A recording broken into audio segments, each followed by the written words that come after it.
ويسر أمورنا waj'alna minan najihin. Artinya, ya Allah, mudahkanlah menjawab soal ini dan jadikanlah kami orang yang lulus. Amin.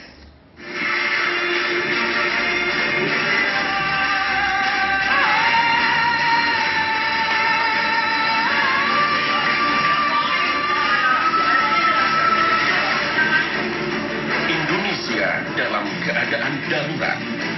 Indonesia darurat kejahatan seksual. Darurat karena mengancam anak-anak yang merupakan generasi penerus bangsa. Jika masalah ini tidak ditangani secara serius, maka 2 atau 30 tahun ke depan, barangkali Indonesia hanya tinggal nama. Bermula dari peristiwa kejahatan seksual terhadap anak TK di Jakarta, bak bola salju, berbagai kasus kejahatan seksual terhadap anak akhirnya terungkap.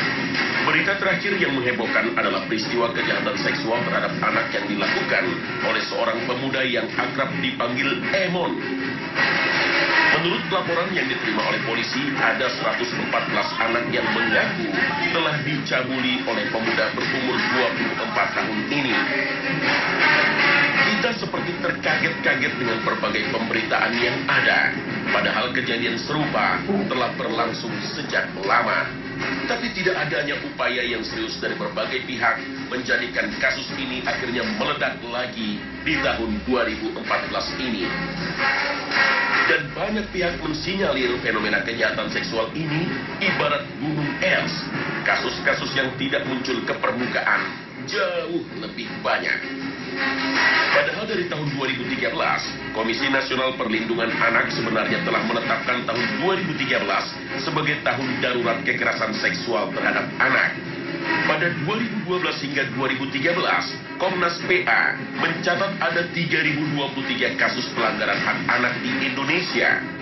Dan 58% atau 1.620 anak menjadi korban kejahatan seksual. Beberapa pihak bahkan memprediksi bahwa kejahatan seksual pada anak tahun 2014 ini meningkat.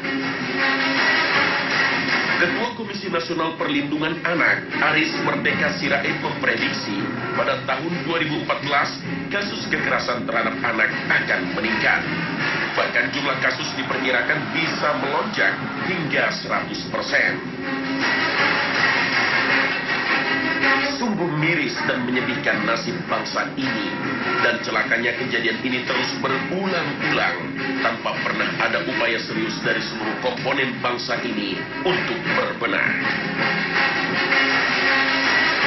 Pemerintah sebagai pihak yang paling bertanggung jawab di negeri ini kerap dituding lalai dan abai, sehingga bencana kejahatan seksual mengancam generasi masa depan bangsa.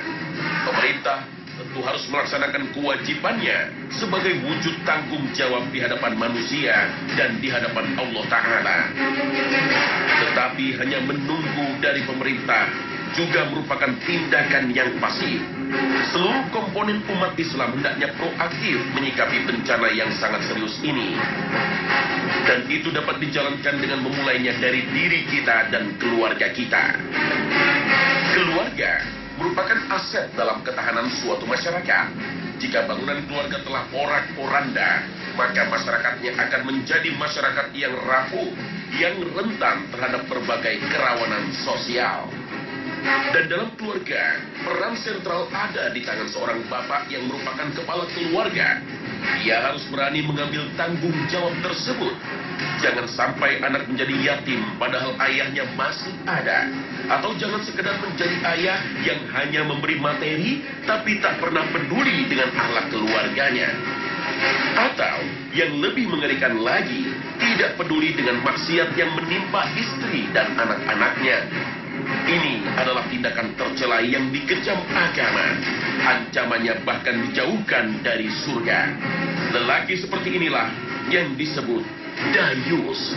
Lelaki yang tak punya rasa cemburu ketika maksiat menerpa keluarganya.